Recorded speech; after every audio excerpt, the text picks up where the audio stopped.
Hello Salmon Ambassadors, and welcome to this year's virtual field trip.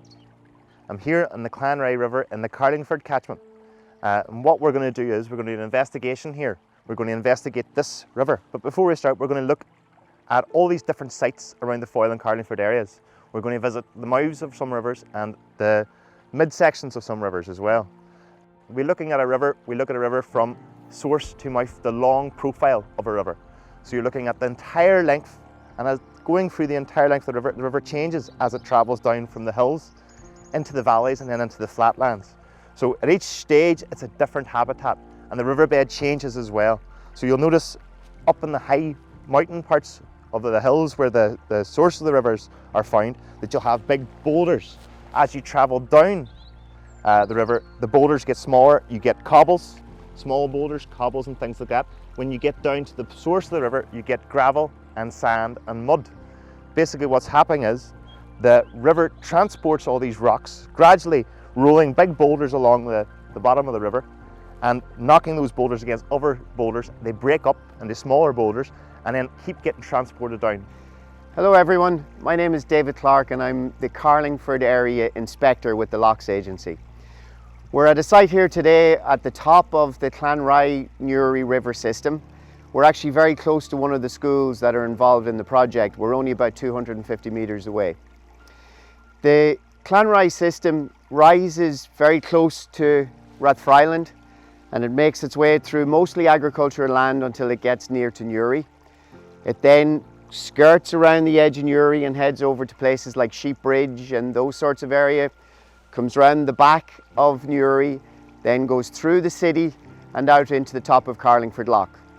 And that's why I have responsibility for this area, because the Loughs Agency looks after the Carlingford catchment.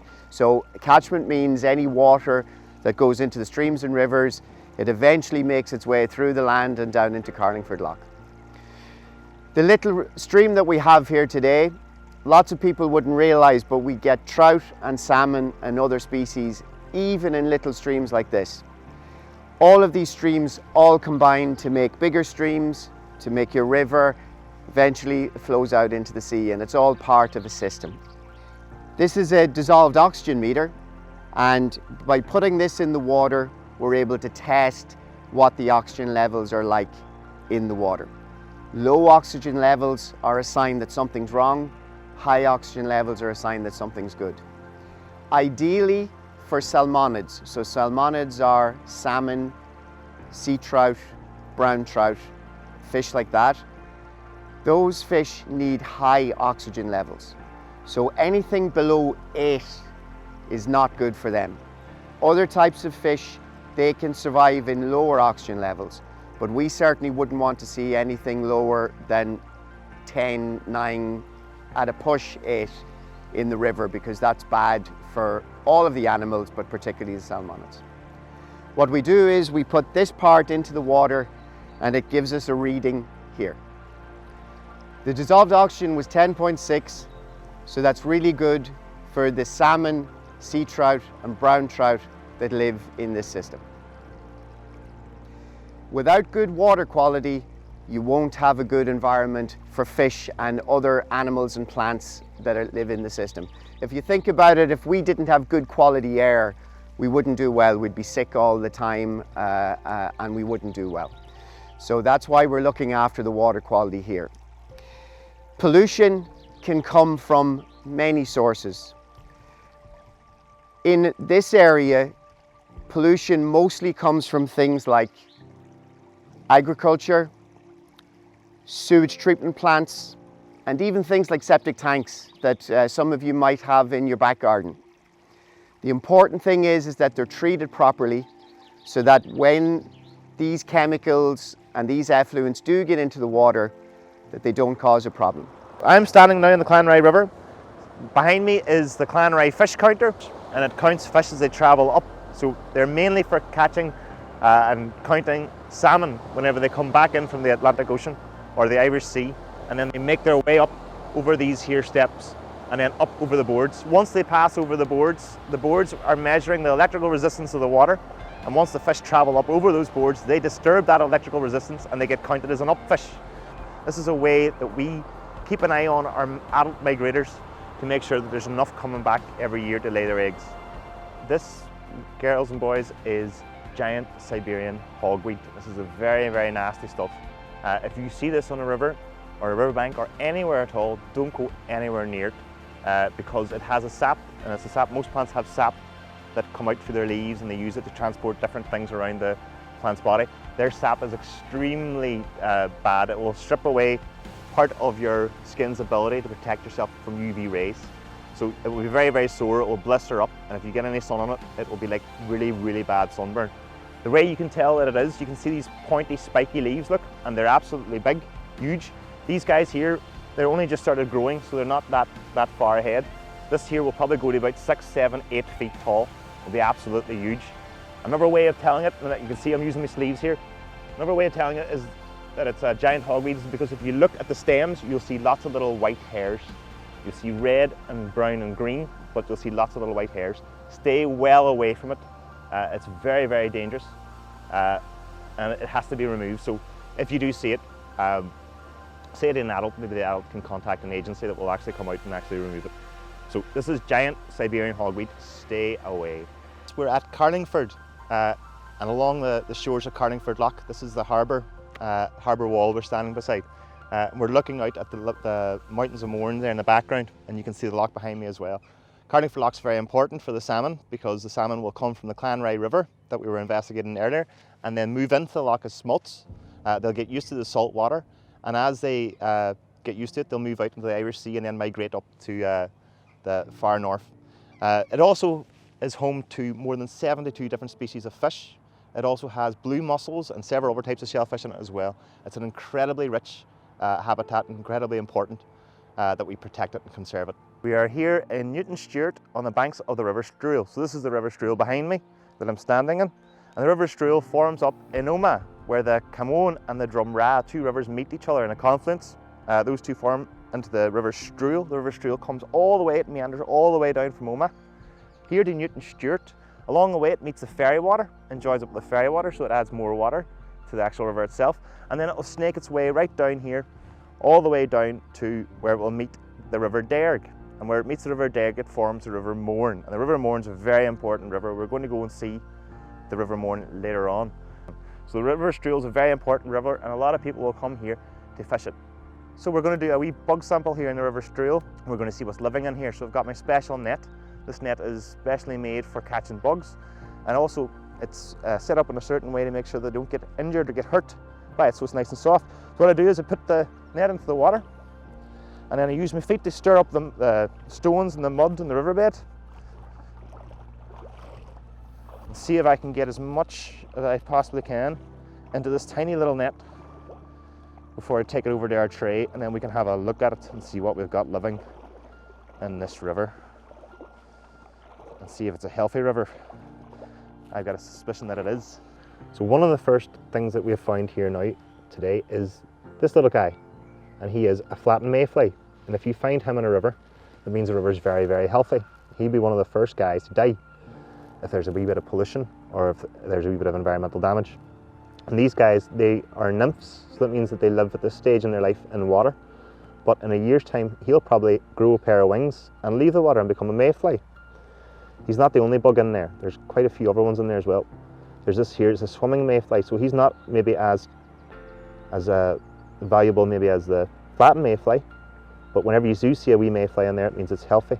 We've also got whirligig beetles flying about in there, freshwater shrimp, and midge larvae. The midge larvae are quite... Right, so on in there's actually something I didn't see before. There's a wee stonefly. It's another reason, another insect that can actually tell you how healthy a river is. So if you get a stonefly and mayfly, flattened mayfly in a river, that river is very clean. So we're here in Ardstraw. We're on the banks of the River Derg, which flows from Lough Derg way, way, way up into the mountains. And it flows right through Castle Derg, right down here to Ardstraw. Then it will move on to the east, where it will meet up with the River Struyle, and there where it meets up the River Struyle forms a confluence, and that confluence forms the River Mourne, and the Mourne runs on down to Strabane and Lifford. So we're going to go down and have a look at Lifford now. But River Derg is quite a healthy river. It's got a good population of sea trout, brown trout and salmon as well. And some of the trout in here are absolutely huge, so it's famous for its specimen trout. So a very healthy river. So we are on the banks of the River Foyle here at Lifford Bridge. So this is where the Foyle begins, and behind you can see the River Finn and the River Mourne. This is where they come together to form a confluence, which forms the River Foyle. River Foyle is about 18.5 miles long. It's not even the longest river in the Foyle catchment. The Finn River is longer than it, 24 miles long. But it is still a very, very important river. What's special about the River Foyle is that the tide comes all the way up from the sea, from the ocean, right up to here. And when we have high tide, we call these three rivers, the River Foyle, the River Finn and the River Mourne, the three sisters, because they look like they're fighting. So the water coming from the Finn, the water coming from the Mourne meet each other, and you get lots of choppy water, and then you get the tide coming up and you get even more choppy water. Right now it's quite calm. It's quite a nice day. The tide, I don't think the tide's up full, but if it was, you'd have three arguing sisters right now behind me. This is a riffle. And a riffle is basically a raised part of the river where the rocks are close to the surface, and the incline is just a little bit of a slope, and the river runs down over it. And this is perfect trout habitat for juvenile trout and for juvenile salmon. All the cobbles are quite large, they're not gravel, so they create lots of little nooks and crannies and different spaces for the trout to hide in, and then the areas that they will hunt in as well. This is Japanese knotweed, and this is an invasive species, and we hate to see this on the riverbank because whenever it grows, it covers so much ground that native species can't grow. So we hate to see it. So if you see this on the riverbank, don't try to remove it, just leave it as it is. This is where River Foyle ends and Lough Foyle begins, and you can see we're standing on a sandy beach at Culmore Point.